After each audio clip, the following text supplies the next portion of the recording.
anybody there yet? Hi guys, and welcome to our channel 6 Miles to Go. It has been forever. We are so glad to be back. We will be posting videos. December just brought a lot of craziness. I'll be sharing some about that in this video, as well as some updates with how our virtual schooling is going so far, and also some updates with the direction our channel will be moving, and an announcement about a new channel. I want to remind you, don't forget to subscribe to our channel, to like this video if you enjoyed it, and also hit the bell so you get notified every time we post a brand new video. Remember, we had planned on posting some fun Christmas related content, and I had shared with you guys that we were going to some of the best lighting displays in and around Ohio, and that was 100% the plan. But 2020, you know how that went. Everything that you plan doesn't go as planned. And so we were on the way to our second light display, literally down the street from our house, and it was a 2-hour drive away, when our engine light came on. And it was our alternator that went out, and so when we turned around and we got back home, the car would not start. And so it took 2 weeks to get our car fixed, and because of that, we were not able to film that video. And then on top of that, I was in the process of purchasing some Christmas gifts for my husband. As I was juggling schooling the kids, I had my iPad sitting on the edge of our couch, and my 1-year-old knocks it off onto the floor and cracks the screen. And I had been using my iPad to film these videos, but my wonderful husband gifted me this camera that I'm filming this video on, and that our other videos going forward will be filmed with. That kind of stalled our plans to release any new videos. And so, as discouraging as it was, because my kids really enjoy doing our YouTube channel, they've been asking me for the last few weeks, when are we going to film another video? I realized it was a great opportunity for me to take the end of the year just to pause and reflect on life and how things were going, and kind of evaluate some of these obligations and commitments that I had. A huge lesson I learned when I was in my mid-20s was that I needed to take time every now and again to pause and really evaluate the things I was putting my time and energy into.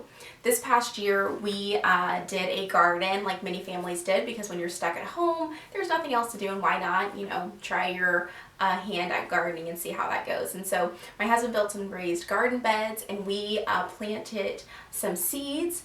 And what ended up happening is we did not spread our seeds out far enough, and so our plants began to basically grow into each other, and that made it so that we had a pretty good harvest of kale, and we had some other plants here and there that really thrived. But then a lot of our plants, like our tomato plants, just, you know, they died because they didn't have enough room to grow.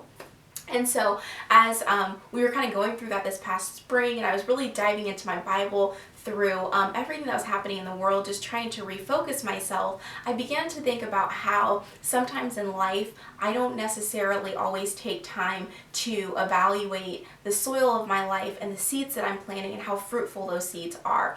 I got that huge lesson in my mid-20s. I was in the midst of owning a business and having a family and trying to juggle it all, and I am a very much of a go-getter type person, where I will just start throwing seeds, everything, and have so many commitments that what ends up happening is they end up growing into each other, and I look around and none of them are fruitful. And so I thought at the end of December was a great time for me to refocus and really look at the seeds that I had been planting and see which seeds were being fruitful and which seeds were simply just kind of smushing out the production of other seeds in my life. And so a channel update, something that I came to realize as I was kind of working through, you know, okay, what in my life is being fruitful? How am I going about doing these things?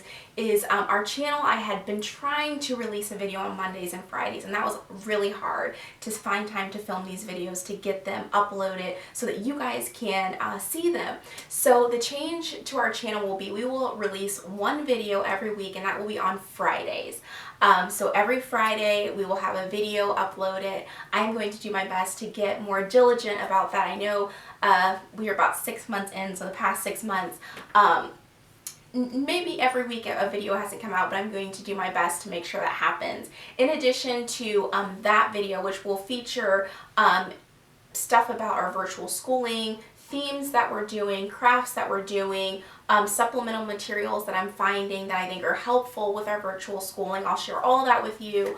It may just be something like this where it's just kind of an update with life and just maybe some things that I've been thinking about as far as my Bible study time goes that I want to share with you guys. But in addition to that, our girls have a whole list of things that they would like to film and upload to our channel. So we'll be uploading those videos as bonus contents on certain weeks as well. So one video definitely per week on Fridays, and then maybe a bonus video from our girls. As far as virtual schooling goes, I began to evaluate what direction we were going with that. And so I kind of had in my mind in probably the end of November, beginning of December, that we would be maybe transitioning into homeschooling. And I sat down and thought about that a lot. And I think homeschooling is a wonderful thing, but I don't think it's for everybody. And I'm still praying on it as to whether it's for me and our children and our family. I think for me, I do have a lot of career goals that I would like to accomplish. But on the flip side of that, if God is calling me to stay at home and homeschool our kids, I'm 100% on board with that. But whatever we choose to do and whatever God leads us to do, I want to be fully committed to it. At this point, we are looking into private schooling and possibly doing kind of like a hybrid program where our kids go part of the time to private school and then they homeschool part-time as well. I am not going to sugarcoat it at all. This year has been challenging having the kids home more. They haven't been involved in a lot of activities just due to COVID restrictions, and a lot of things aren't open and happening right now. And for me, it's been a lot to constantly be go, go, go, go, go with them and not have any me time and time set aside for me to do what I would like to do. Not that I need a whole lot of time like that, but I do need some mental breaks. So I am praying about, how am I going to juggle all this? How am I going to juggle taking care of myself mentally and physically along with meeting the needs of my family and specifically my children when it comes to schooling? And so that's something that's still in the works. I will keep you guys updated with how that's going. We are enjoying the virtual schooling through our school system. I think it's been great because I was telling my husband, I'm so glad my kids are becoming independent of friends and peer groups, and they are really developing into themselves. I don't feel like they have the same pressure they had last year of, well, I like this because my friends like this. They're really developing their own interest, their own skills, I guess you could say. They're just becoming their own people, and that's the thing I love about homeschooling. That's why I was glad I was homeschooled. I'm a very out-of-the-box thinker. If you know me, you probably can sense that in some of the things that I've done. I got married young. I started a business young. I do a lot of things that maybe in the world would be considered not normal. I didn't go to college because I just felt like I could learn more out in the world doing what I wanted to do. And I like that approach that homeschooling offers. So that has been a beautiful thing, as well as I've shared many times, just the fact that we're really able to dig deep into our faith, which is not something that my kids could do in public school, obviously, because you have kids from different faiths and different backgrounds, which I think is wonderful that they've had the opportunity to see that not everyone believes the same things that they believe. But it has been beautiful that we are able to really study God's Word, and they can get to know the Lord more personally as their own Savior. I feel like that's really happened for them this year. Another thing that we are still doing with virtual schooling that we did, that we've been doing from the beginning, is our family learning. I will share more about what we're doing this month for our family learning in the next video. At the beginning of January, it just kind of hit me that we hadn't really been going out and doing things. And I think that was just kind of wearing on all of us, and we were all kind of just stir crazy from going home. And so at the beginning of the school year, I shared with you guys that we would do Make It Mondays, where we make something fun together, whether it be a craft or bake something. And then on Fridays, we had Fun Fridays, where we did a fun trip. And we did that the first weekend of December, like I said, but due to the van honking out on us. We had to wait till that got repaired, and then we were into Christmas and New Year's and just didn't go anywhere and do anything. But starting back in January, we are going to start doing our fun Fridays again. It's been challenging because it's winter, and here in Ohio it's like super cold, and so going out to a park or something is iffy and dependent upon the weather. But I'm really going to try to find things for the kids to do every single Friday. And then we have a special trip planned the last week of this month because it's Aiden's birthday and we're going to be celebrating. So we will share more with you about that here in a few weeks.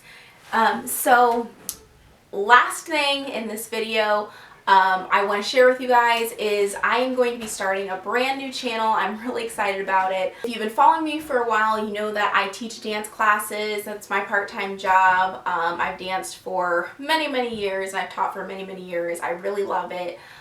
Even though I am planning a transition in sorts over the next few years career-wise, I still I think dance will always just be woven into me and something that I'm a part of. And so I am starting a channel called Dance with Miss Chelsea. It will be rolling out here in the next couple weeks. I'm actually going to start filming the first video series today. And basically I'm just going to release video series that are themed, and they contain dance classes to go with that theme, where I will teach beginning dance that's geared towards kids in between 2 and 13 are the ages that I'm going to focus on. Each series will have a different target age group. And so I'm excited to share that with you guys. I know a lot of our kiddos are stuck at home and they aren't involved in activities, or maybe your kids are going to a dance program during the week, like once or twice a week, and they just want to practice at home when they're at home. So I hope that these videos will be good to keep the kids moving and busy and practice at home when they want to. I really enjoy teaching dance, like I said, but I really enjoy a good themed dance class. I started doing these probably over 10 years ago, and so I usually have a story to go with it. All of our movement for the class goes with it, and I try to have fun activity pages or crafts for the kids to do after